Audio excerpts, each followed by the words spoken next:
It is 1:30. You're in the CNN newsroom. I'm Don Lim, and this is a special edition. New York City officials say they'll perform an autopsy tomorrow on the body of Oscar-winning actor Philip Seymour Hoffman. Hoffman was pronounced dead today in his New York apartment, his Manhattan apartment, after friends found him unresponsive in the bathroom. And police found what they believe is heroin in Hoffman's home. Philip Seymour Hoffman won an Academy Award back in 2005 for his starring role in the movie Capote. He was just 46 years old, and Hoffman was born in Rochester, New York, and studied acting at New York University. He was the father of 3 children, is best known for his Oscar-winning role again in Capote. Hoffman made his major film debut in 1992 in Sin of a Woman. CNN's Alexandra Field, down in Greenwich Village now, in that neighborhood in New York City, and that's where Philip Seymour Hoffman lived. What neighbors called a very quiet life, that he was very normal, took his kids to school, you'd see him all the time. Not, like an Oscar-winning major movie star living in Hollywood, very down to earth. And Alexandra, how are people showing their sadness there tonight? A lot of expressions of grief here tonight, Don. This is a neighborhood that is filled with celebrities, one of, the star-studded neighborhoods here in New York City. Celebrity sightings are not uncommon. But everyone we speak to says that, Philip Seymour Hoffman didn't walk around here like a Hollywood celebrity. He sort of blended in with the community. A lot of people felt like in some way, they knew him as a neighbor. He would smile, say hi, ride his bike, stop in the local restaurants, talk to the staff members. It's the reason why a lot of people who are just familiar with him by face, really, from walking the streets, have stopped in tonight. They've left these flowers at the door. They've left candles. We've seen people even stopping to sort of kneel down and say a quick prayer, pay respects, say some kind words about Philip Seymour Hoffman. His own family is also speaking tonight. They've put out a statement, and I'll read part of it for you. It says, "We are devastated by the loss of our beloved Phil and appreciate the outpouring of love and support we have received from everyone. This is a tragic and sudden loss, and we ask that you respect our privacy during this time of grieving. Please keep Phil in your thoughts and prayers." Hoffman was a father of 3. He was set to meet his 3 children just this morning, but police say he was last seen around 8 o'clock on Saturday night. A couple of his friends came here to this apartment building in the middle of the West Village this morning. They were able to get an apartment staff member to let them into the apartment.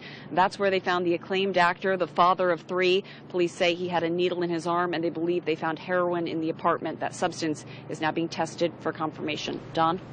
Alexandra, thank you very much. I need to tell you that some of Philip Seymour Hoffman's biggest fans were his fellow actors, and a lot of Hollywood's famous names are mourning his death tonight. This statement is just released from Tom Hanks. He said, "This is a horrible day for those who worked with Philip. He was a giant talent. Our hearts are open for his family." Alec Baldwin also shared his thoughts. He said, "I worked on 2 films with Philip Hoffman. He was a consummate stage and film actor and a true gentleman." Philip Seymour Hoffman had roles in some of the biggest movies in the past years, including The Hunger Games and Moneyball. His loss will be felt from Broadway all the way to Hollywood. And Bradley Jacobs is a senior editor at Us Weekly, and he joins us. Now let's talk about the characters that he played. He was a character actor. We were talking in the break about this. He didn't have a name, like a Brad Pitt or even like an Alec Baldwin, where many people immediately recognize his face, but then when you see him, you go, "Oh, that guy, oh my gosh, he was great." And you look at the list of movies he was in. Right. Well, Phil just disappeared into his roles. Right. That's what he loved most, was to delve into a role. He talked about how sometimes for 4 or 5 weeks, he didn't even want to talk to people when he was shooting because he just wanted to immerse himself. And you think of the roles that you know him best for. Magnolia, Scent of a Woman, Capote. He played so many different types of guys. He played a frat boy in The Talented Mr. Ripley. He played Truman Capote, a gay author, in Capote. He played, in the Hunger Games or in Catching Fire. He's, a bad guy who becomes a good guy. War, yeah, I mean, all over the place. That is the definition of a character actor. It was sort of... he won that Oscar in spite of the fact that he just wanted to be a small actor. And we also saw him a lot here in New York. I saw him do Death of a Salesman. Right. He was nominated for 3 different Tonys. He was really into being something deep. And we were talking about how, he was so down to earth and whatever. And he was. People would spot him around New York, but that's kind of a New York thing. Like this morning I ran into a famous actor in the deli on the corner. Last week at brunch I saw a very famous actor. Usually New York City doesn't allow you to be that way. That's kind of an LA thing. But he was even more down to earth than most, riding his bicycle Even around. more than most. Yeah. I mean, he would wear a baseball cap. He really didn't want to be seen. He would ride his bike around the West Village, pick up his kid at the local school, you know, be seen walking down the street, and, you know, myself and others walk by and just ignore them like they're just doing their thing.